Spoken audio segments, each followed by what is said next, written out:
All right, let's get right into it.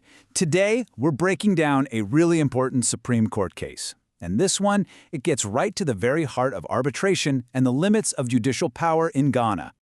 You know, this case is such a fascinating deep dive into Ghanaian administrative law, so let's just jump straight in.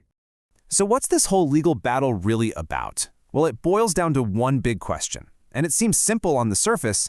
Can a court actually force you into a private arbitration that you never ever agreed to be a part of? The answer to that question basically draws the line in the sand between private deals and the power of the public courts. To really get how we arrive at that answer, we're going to walk through the 5 key stages of this whole thing. We'll start with the original contract, then look at the fight to add a third party, the High Court's very controversial decision, the challenge to its authority, and of course, the Supreme Court's final verdict.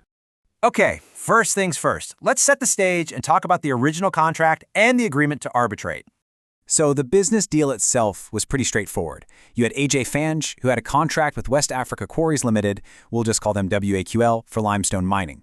Now their contract had an arbitration clause. That just means if they had a disagreement, they'd handle it privately with an arbitrator, not in a public court. But here's the absolutely crucial point. The only ones who signed this agreement were A.J. Fange and WAQL. Ghacem Ltd, they were not a party to this contract at all.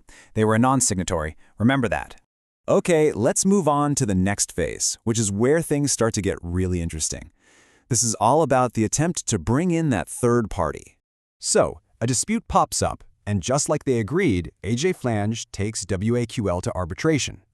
But then, here comes the twist. They try to pull GHECM into the mix, arguing that GHECM was the real party behind WAQL. The arbitrator, though, he wasn't having it. He ruled that arbitration is, at its core, a private and voluntary process. I mean, as you can see from his reasoning here, you just can't drag strangers into a private fight they never signed up for. His decision really hammered home that key principle. You have to consent to arbitrate.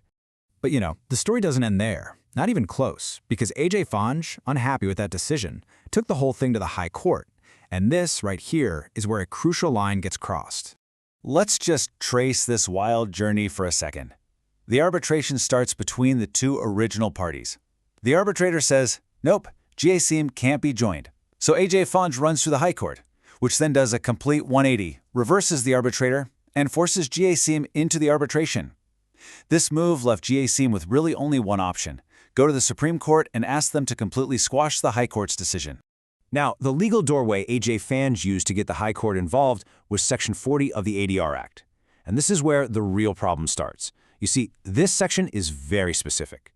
It lets the High Court weigh in on a question of law that pops up during the arbitration. It's not a free pass to rehear the whole case. But look at what the High Court actually did. The judge went way beyond just answering a question of law. He started digging into the facts, saying he was absolutely convinced that WAQL was just a cover for GHECM, that GHECM was the main actor, and that it would be unjust not to bring them in. He was essentially doing something called lifting the corporate veil. So here's the bottom line. The High Court wasn't just clarifying a legal point anymore. It was acting like an appeals court, completely overturning a procedural decision that the arbitrator had made. The big problem? Under Section 40, it had absolutely no authority, no jurisdiction to do that. And that overstep is what set the stage for the next dramatic chapter, taking the fight to the Supreme Court and putting the High Court's own power on trial. GHECM's legal weapon of choice here was an application for certiorari. And this is a really powerful tool. It's not an appeal. It's basically asking the Supreme Court to step in, exercise its supervisory power, and just cancel out a lower court's decision, because that court acted way outside its legal authority.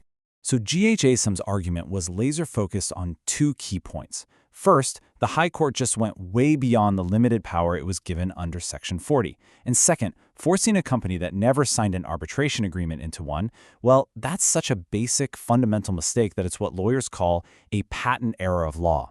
In plain English, it's an obvious and very serious legal blunder.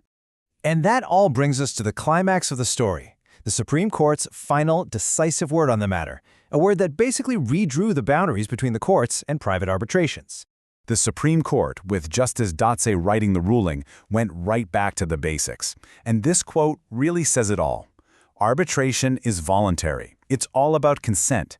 The entire Alternative Dispute Resolution Act is built on that very foundation. You simply cannot be forced into something that is, by its very nature, a choice. And right here, the court issued a really powerful warning to all the lower courts.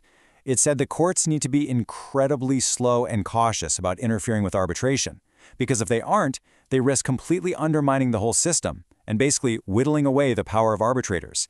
That would defeat the entire purpose of having arbitration in the first place. So, the final verdict? It was clear, and it was unanimous. The High Court acted outside of its jurisdiction. Its ruling forcing GHACEM into arbitration was completely invalid, and the Supreme Court quashed it. End of story. And this wasn't some kind of split 3-2 decision. No, the ruling, written by Justice Dotsie, had the full concurring support of Justices Yeboah, Bafo-Bani, Apau, and Palmong.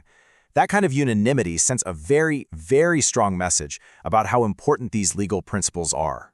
So at the end of the day, why does this case matter so much? What's the big takeaway? Well, it's incredibly important. It hammers home that arbitration is voluntary. It clearly defines Section 40 as a tool for limited court supervision, not for total takeover. It protects arbitration from just becoming another step in a long court battle, and it confirms that when an arbitrator makes a procedural call, that decision is meant to be final. And all of this leaves us with a final big-picture question to think about.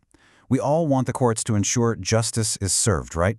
But this case forces us to ask, in that pursuit of justice, where's the line? When does judicial intervention actually help? And when does it cross over into becoming harmful interference? It's a massive question, and it's one this landmark case leaves us all to think about. Thanks for joining me for this explainer.